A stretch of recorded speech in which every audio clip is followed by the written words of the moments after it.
में नहीं है, झूठ जुटाई नहीं है, क्योंकि हमारा चैनल पे कॉपीराइट आया था, इसीलिए मोनेटाइज की थी, ऑप्शन जो आया था कॉपीराइट मार दिया, फिर चैनल मतलब डीमोनेटाइज हो गया।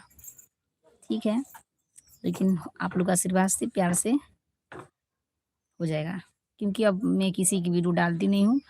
अगर आप किसी और का वीडियो डालेंगे अपने चैनल पे तो भाई कॉपीराइट तो पक्का आएगा।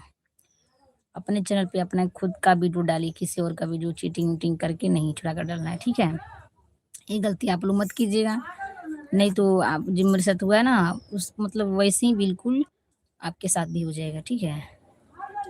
तो बस मैं यही कहना चाहती हूँ, फिलहाल चैनल सही हो जाएगा, मेहनत कर रही हूँ, ठीक है भाई। देखिए लाइव चलाइए, लाइव से वॉच टाइम बढ़ती है, और दूसरी बात ये कि किसी की वीडियो नहीं डालना है अपने चैनल पे, केवल अपना वीडियो।